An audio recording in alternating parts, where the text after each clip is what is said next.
Hello' everyone, মই অৰুণিমাই আজি মাছ বনাইছিলোঁ আৰু পালেং পনীৰ বনাইছিলোঁ। তাৰপিছতে ৰঙালাও ভাজি বনাইছিলোঁ আৰু ৰঙালাও টক এটা বনাইছিলোঁ। আপোনালোকক দেখুৱামচোন, ব'লক চাওঁগৈ কেনেকৈ বনাইছোঁ। মই আধা বনাই থৈ আহিছোঁ, ব'লক দেখুৱাওঁগৈ। আজি মই ইয়াত পালেং পনীৰ বনাবলৈ লৈছোঁ। এইখিনি পালেং বইল কৰি পেলাই পিচি লৈছোঁ আৰু ইয়াত পনীৰ ভাজিম পাছত অকণমান। আৰু ইয়াত পিঁয়াজ নহৰু পিচি লৈছোঁ, নিমখ হালধি মছলা এইবোৰ আপোনালোকক পাছত দেখুৱাম। আৰু এয়া আৰু এটা বস্তু বনাবলৈ লৈছোঁ। ইয়াত লৈছোঁ ৰঙালাও পিচি লৈছোঁ আৰু ইয়াত জলকীয়া গুড়ি লৈছোঁ, নিমখ অকণমান লৈছোঁ, ইয়াত চেনি খিচমিচো লৈছোঁ আৰু ইয়াত তেতেলী লৈছোঁ। জেলি বনাম, মিঠা টেঙা দি পেলাই জেলি অকণমান বনাম। আপোনালোকে বনাইছে নাই ক'ব নোৱাৰে, এইটো মই বনাম এতিয়া নতুনকৈ। এয়া মাছ লৈছোঁ, মাছখিনি ভাজি মাছ বনাম মানে ফুলকবি বিলাহী আৰু আলু দি পেলাই মাছৰ তৰকাৰী বনাম। আৰু ইয়াৰ ৰঙালাও ভাজি বনাম। ৰঙালাও মানে কুমলীয়া নিচিনা যে, সেইকাৰণে বাকলিখিনি গুচোৱা নাই, বাকলি এখতে থৈ পেলাই তেনেকৈ বনাম মছলা চছলা দি পেলাই। এয়া মই প্ৰথমে কেৰাহীত তেল দিছোঁ।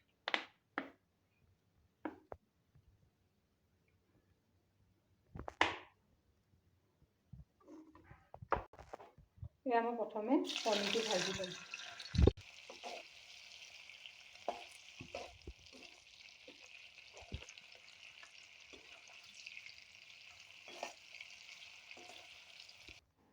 বগা ৰঙা হৈ থাকোঁতেই মই পনীৰটো কাঢ়ি থ'লোঁ।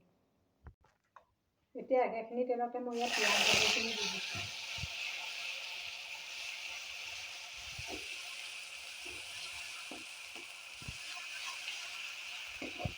এয়া এইখিনি ভাজ খোৱাৰ পিছত মই ইয়াত নিমখ দিছোঁ। তাৰপিছত এয়া হালধি দিছোঁ।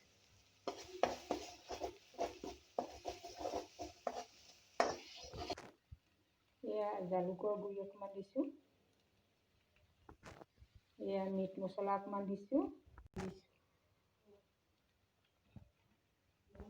এয়া অকণমান পানী দি পেলাই মছলাটো মিলাই লৈছোঁ।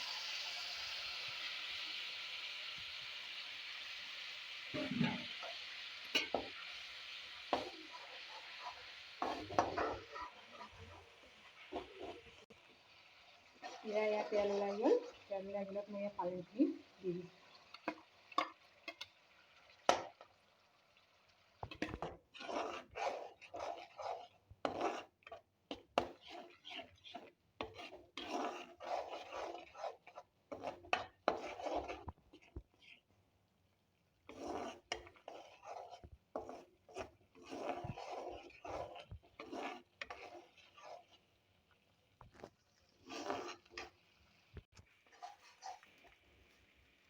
ইয়াত পানীখিনি আছিলে, এই পানীখিনিকে এনেকৈ দি দিছোঁ। ভালকৈ সিজা হৈ গ'ল আৰু ভাজিলোঁ ধুনীয়াকৈ। থুপথুপীয়া কৰিম আৰু অকণমান পানী দিম। তাৰপিছতে পনীৰখিনি দিম আৰু আমাৰ সেইটো পালেং পনীৰ হৈ যাব। এয়া পালেংখিনি অলপ উতলিবলৈ দিছোঁ, শুকাই যাব অলপমান। শুকোৱাৰ পিছত মানে নমাম আৰু পনীৰখিনি দিম। আৰু এইফালে মই ৰঙালাও ভাজিখিনি বনাম। এয়া প্ৰথমে মই অকণমান চেনি দি লৈছোঁ, তাৰপিছতে অকণমান বিলাহী দি দিছোঁ। পালেংটো বেছি হৈ গ'ল আৰু মই ইয়াত পনীৰখিনি দি দিছোঁ।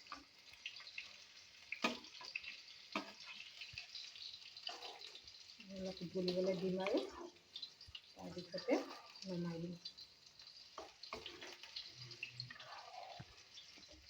মানে যিজনী ভণ্টি আছে তাই মাছ মাংস এইবোৰ একো নাখায়, য'ত বাহিৰতো তাই নাখায়, সেইকাৰণে তাই কাৰণে বৰ বেলেগকৈ বনাবলগীয়া হয়। এয়া বিলাহী দিয়াৰ পিছত এয়া পিঁয়াজৰ পেষ্টখিনি দি দিছোঁ।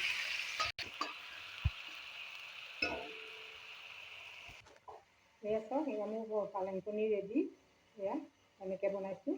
গেছ অফ কৰিলোঁ। এয়া হালধি দিছোঁ, এয়া নিমখ দিছোঁ। এয়া চাওক বিলাহীটো দিলোঁ।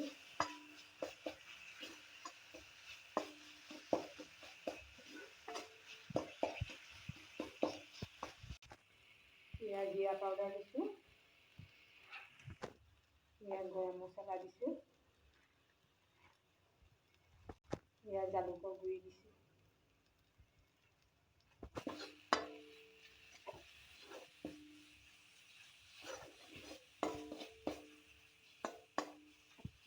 মছলাখিনি এতিয়া খাবৰ কাৰণে ভাজি ল'লোঁ। ভাজি লৈ মিল হ'বৰ কাৰণে এয়া পিঁয়াজৰ পেষ্টখিনি যিখিনি আছিলে সেইখিনি মই ইয়াত পানী মিলাই দি দিছোঁ।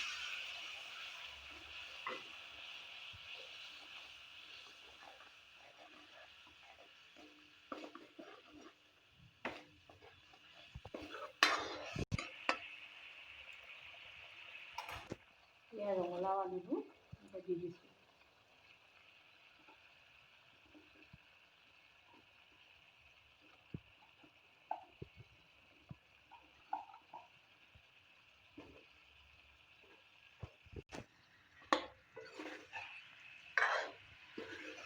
এয়া এতিয়া আপুনি মছলাখিনি মিলাই লৈ অলপ সময় ভাজিম।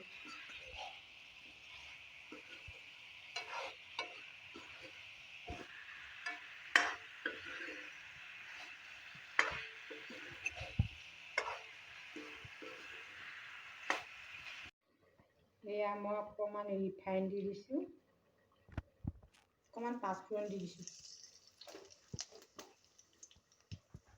মই এইটো ভুলতে জেলি বুলি কৈছিলোঁ, জেলি নহয় টকহে বনাম দেই। এতিয়া ৰঙালাওখিনি দিছোঁ, এয়া দি পেলাই এইখিনি ধুনীয়াকৈ ভাজিম। ইয়াত মানে কাজু কিচমিচ চব দিব পাৰে, মই খালি অকল কিচমিচ আছিলে কিচমিচ দিছোঁ। ইয়াত কাজু দিব পাৰিব, কিচমিচ যি ইচ্ছা নিজৰ দিব পাৰিব। মই অকল কিচমিচ কেইটামানহে আছিলে মানে তেনেকৈ দিম। এইখিনি একদম ধুনীয়াকৈ ভাজি ভাঙি পেলাম একেবাৰে।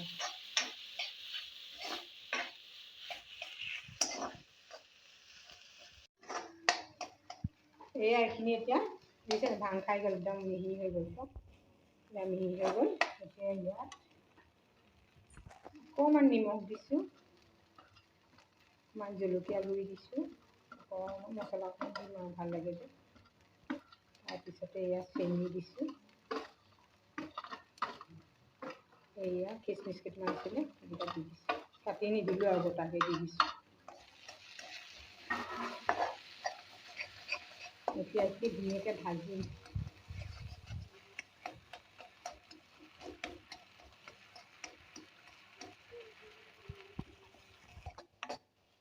এয়া চাওক এইখিনি এয়া হৈ গ'ল নহয়। এতিয়া ইয়াতে এয়া তেতেলী পানীখিনি যে বনাই থৈছিলোঁ এইখিনি দি দিছোঁ।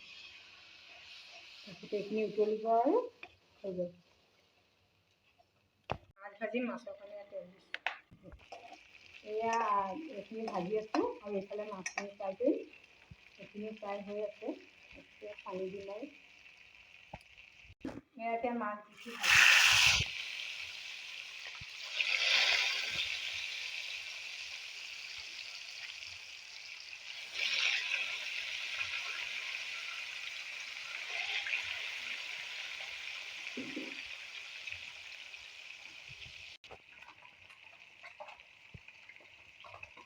এয়া এতিয়া মই ইয়াত পানী দিছোঁ, পানীখিনি এতিয়া ঠাণ্ডা হ'ল, গৰম পানী হ'লে ভাল হয়। এইখিনি মই কুহুমীয়া পানী দি দিছোঁ। এয়া বিলাহী, ফুলকবি আৰু আলু টেঙা চেপি দিম অকণমান, ধনিয়া দিম, একেবাৰে পানী দি পেলাই ভাজিছোঁ। এয়া উতলাইছে, এতিয়া ইয়াত মই মাছবোৰ দিম।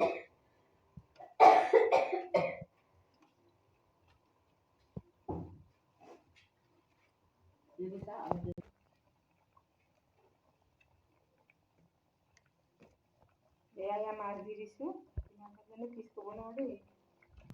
এইখিনি পেটু বনাইছিলোঁ সেইখিনিও দেখুৱাই দিছোঁ আৰু এয়া মাছ, পনীৰ, তাৰপৰা ৰঙালাও ভাজি, এয়া ৰঙালাও টক যে বনাইছিলোঁ সেইখিনি, আৰু ইয়াত পেটু, আৰু ইয়াত ফ্ৰাই মাছ। আমাৰ আজি আইটেম এয়াই।